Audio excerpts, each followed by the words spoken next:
Welcome to the Holston Valley Unitarian Universalist Virtual Church. My name is Rosemary, and I am grateful for so much.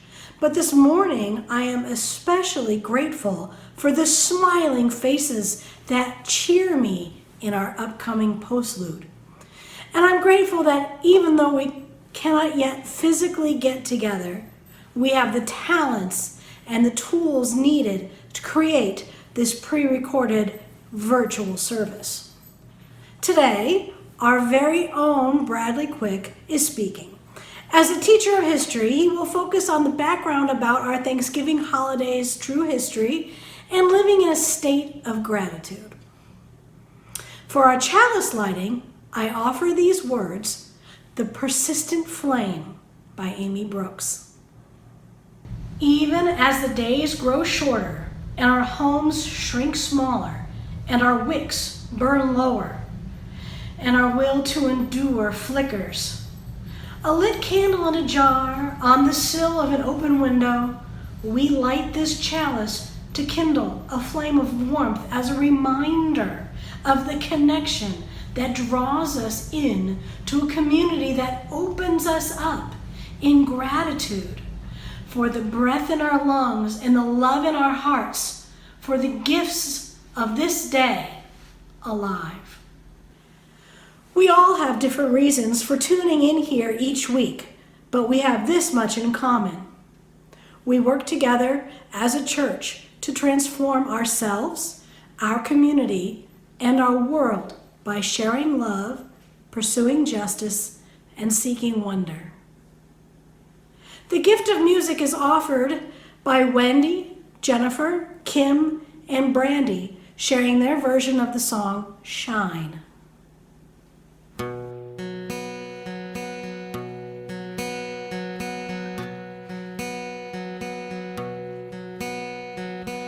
We are unstoppable, 'cause every day there's something to survive.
Tireless defenders standing together. Unthinkable beauty surrounding our dreams. The call of the wild pouring into the streets. Emotional freedom means more than you think. Jumping in the water, floating down the river, looking like Jesus waiting to be delivered. Above all the birds, arms open wide, looking like angels guarding the skies. We won't be silent, we'll raise our voices. choices never go back, only go forward. Mothers, sisters, lovers, and daughters will shine. Yes, we'll shine. We will shine. We will shine. We will shine. We will shine. We will shine. We will shine.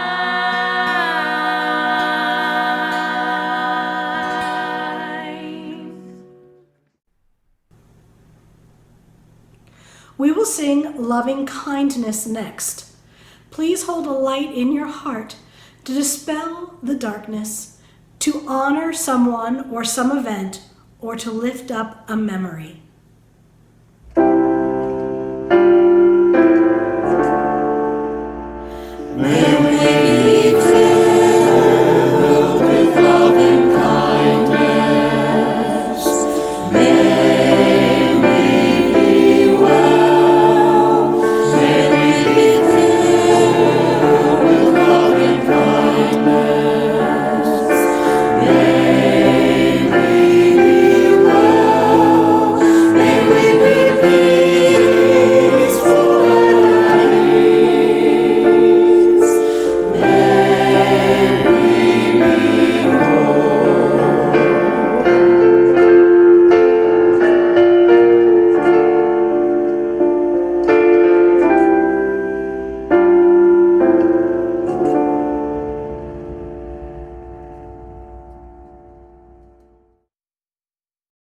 Thanksgiving is usually celebrated after the harvesting of crops.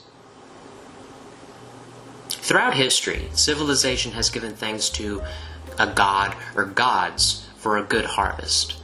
In ancient Egypt, a good harvest meant that the gods were pleased, and the Egyptians were rewarded with plentiful food. If the gods were upset, there would usually be crop failures and famine. And so a good harvest would inspire the Egyptians to thank the gods for not causing distress this year.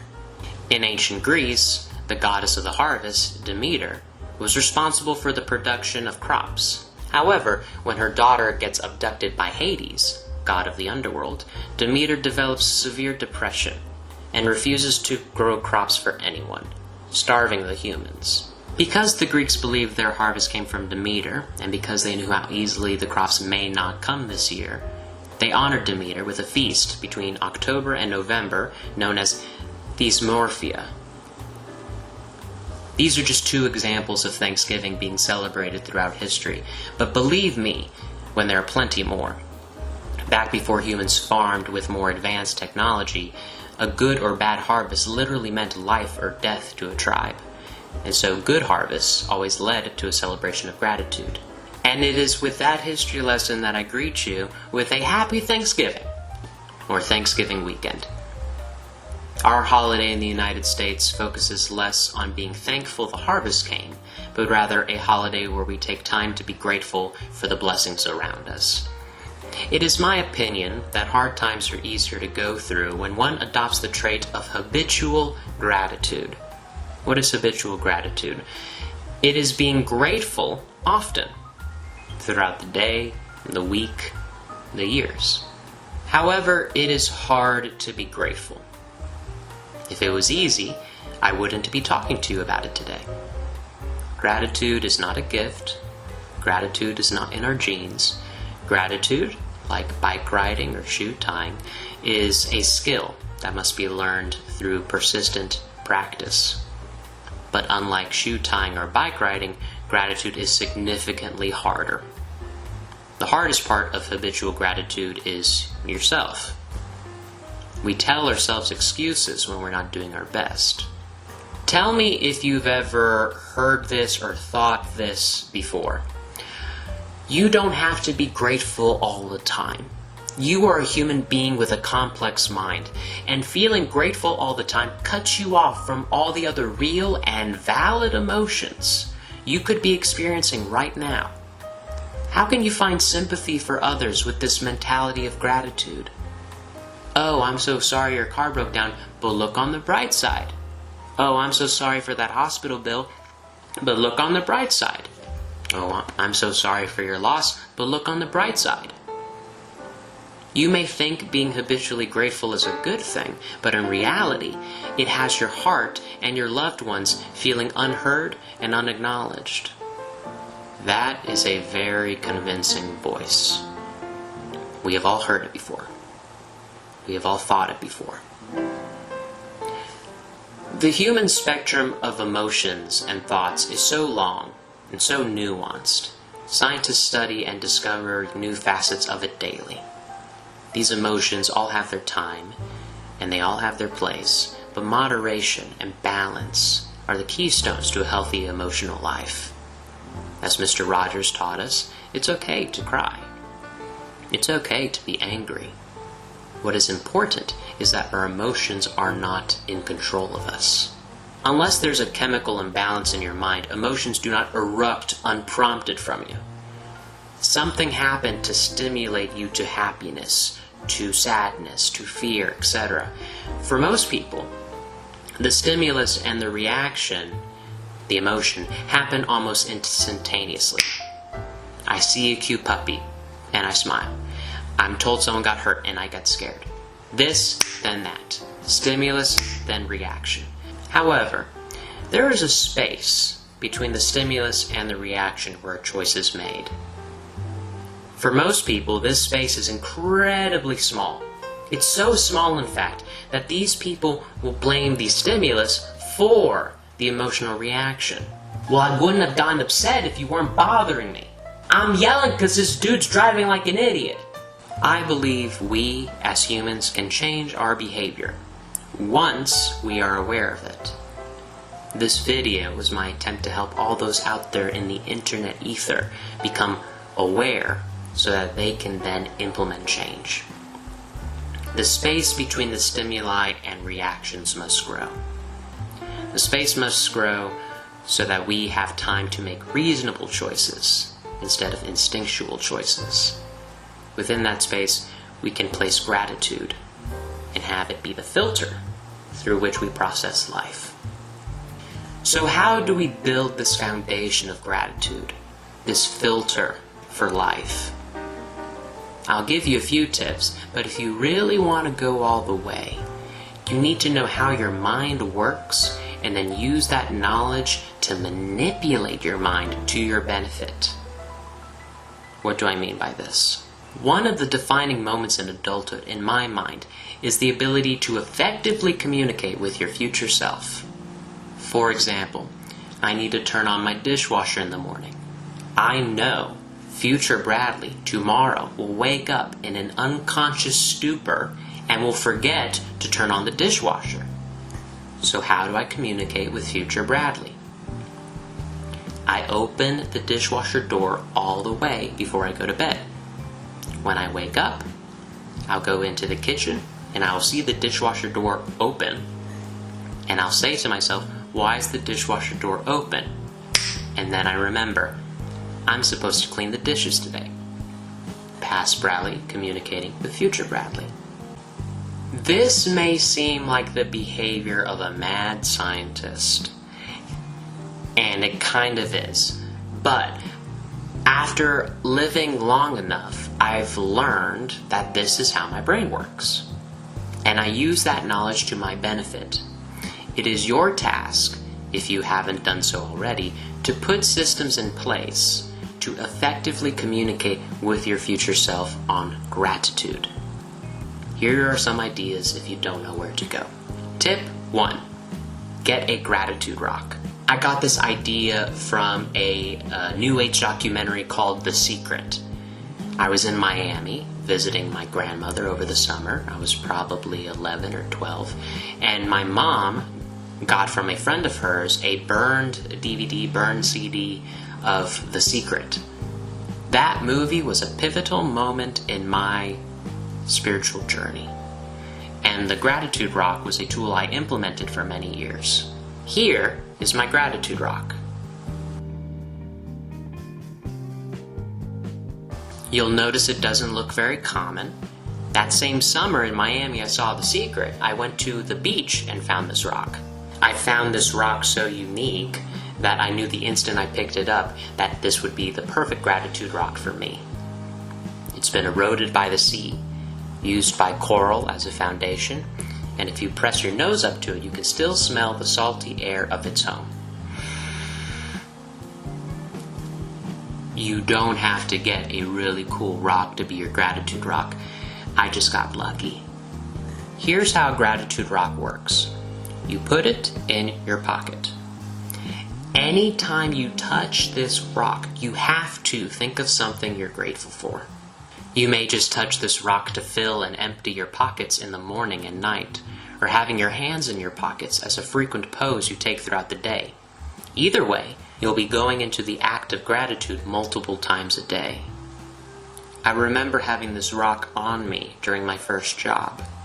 It was a stressful time for a high schooler, but I would always begin the day and end the day feeling grounded when I touched this. After a year or two of using this rock, I didn't need it anymore. The habit of gratitude was carved into my brain. I kept the rock though. It's a cool rock. Tip number 2, jar of good feelings. Grab a jar or box. You can make an arts and crafts project out of it, or you can just clean out a used jelly jar. As you live your life, whenever something great happens that makes you feel grateful, write it down on a piece of paper and put it in the jar. If good news visits your family, if a gift from the universe falls into your lap, if friends comfort you with laughs and joy, write it down and put it in the jar. The key is to do this every time, not sometime, because whenever you feel low, you'll grab the jar, open it, and read the writings of your past self, and remember memories you may have forgotten when you felt grateful. And all of a sudden, a break in space-time will occur, and the feelings of your past will begin to bleed in with your present. The gratitude you felt 2 days ago, 2 weeks ago, 2 months ago, 6 months ago will begin to compound into your present day heart. Like a raindrop on a window pane, gathering in size and speed with every raindrop it combines with. This gratitude jar is a break-in-case of emergency jar. It is a grenade that, when pulled, will obliterate any low emotions you may carry and leave nothing but happiness behind. And if you're like me, and you have a bad memory, this jar can be used over and over again. But between your negative episodes, that jar continues to be filled with the blessings of life, making it an even more powerful tool the next time it's used. Those are just a couple of ideas to help get you into habitual gratitude. But besides feeling better, are there actual benefits to habitual gratitude? Is gratitude a life changer? Or is it like a new pair of shoes or a new phone? Something that makes you happy for a bit, but then blends into your normal and makes life stagnant again. Gratitude is a life changer. Lao Tzu said, "Watch your thoughts, they become your words. Watch your words, they become your actions. Watch your actions, they become your habits. Watch your habits, they become your character. Watch your character, it becomes your destiny. Your thoughts become your life." Positive feelings will lead to positive behavior, which will lead to positive life experiences, which will lead to even more positive feelings, and so on. Cicero said, "A thankful heart is the parent of all virtues." By having a grateful mind, it affects all other thoughts and choices you make, and it changes your very character. Can it not be said that the men and women we admire the most were grateful people? And because they had gratitude in their hearts, they also had kindness and integrity. They were respectful and responsible. And of course, there's the famous Bible saying, "You reap what you sow." The choices you make now will affect your life later. Make grateful choices. Grateful choices will create a life worth being grateful. And I am grateful for you for watching this. And I am grateful that we can enjoy a Thanksgiving service in a safe, yet satisfying fashion. Happy Thanksgiving.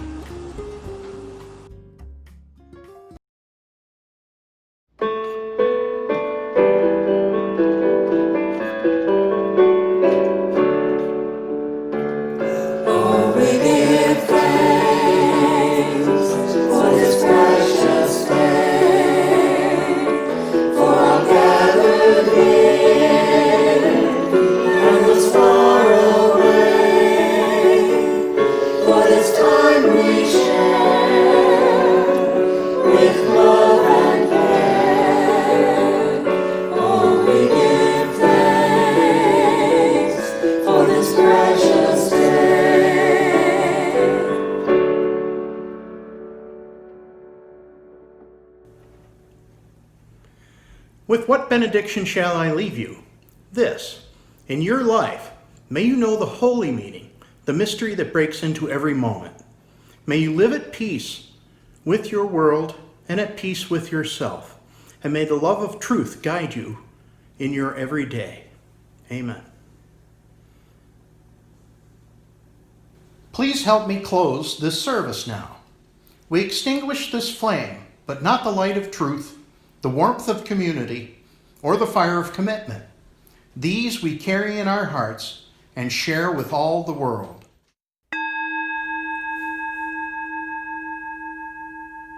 My name is Brian Kleske, and I am grateful that we could be together today. Thank you for joining us, and please come back whenever you like. We will post another pre-recorded virtual church service next Sunday. Please remember our services are recorded in advance, so sometimes events move forward without us. However, you can find up-to-date information on local events, social justice issues, inspiration, and content for all ages on our Facebook page. We will have a special Pancakes and Jam virtual service on December 27th. Performers are needed, so please inquire. The deadline for submitting your personal or family musical acts via video is December 15th. Check the events page on the hvuuc.org website for details. And a special treat is coming December 13th, our congregation's beloved Festival of Lights service, in which many hands and hearts and voices will help us honor the many faith traditions of the season. This is a multi-generational effort, and while we won't be gathering in person, we will be enjoying a shared experience virtually. So please ensure you and your family have a candle you can safely light in your own home during the candle lighting portion of the service. For our postlude, Wendy Hurl and Amy will perform John Denver's Falling Leaves. As you make your way through the week, remember these words from Albert Schweitzer. At times, our own light goes out and is rekindled by a spark from another person. Each of us has cause to think with deep gratitude of those who have lighted the flame within us. And there's nothing more to say except, yay, church!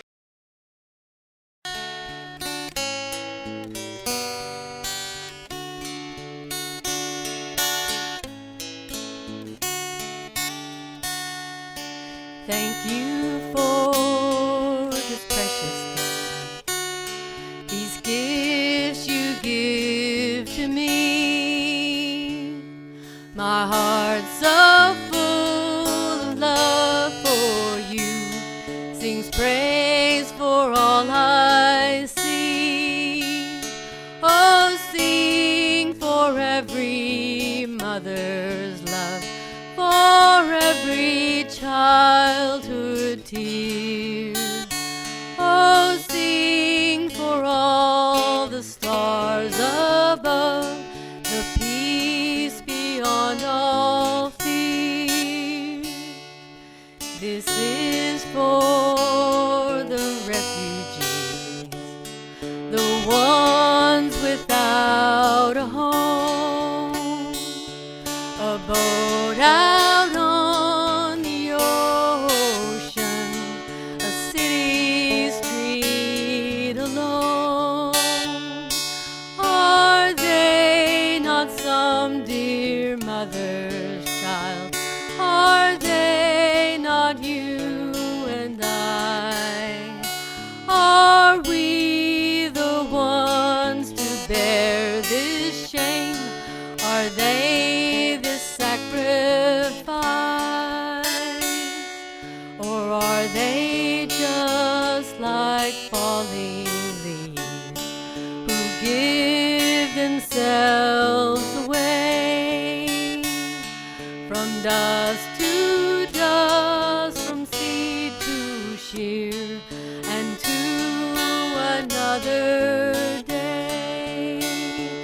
If I could have one wish on earth of all I can conceive, 'twould be to see another spring and bless the falling leaves.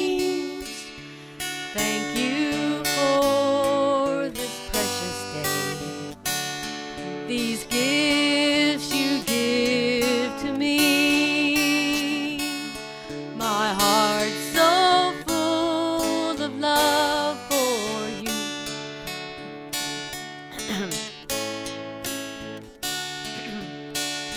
Oh, sing for every mother's love, for every child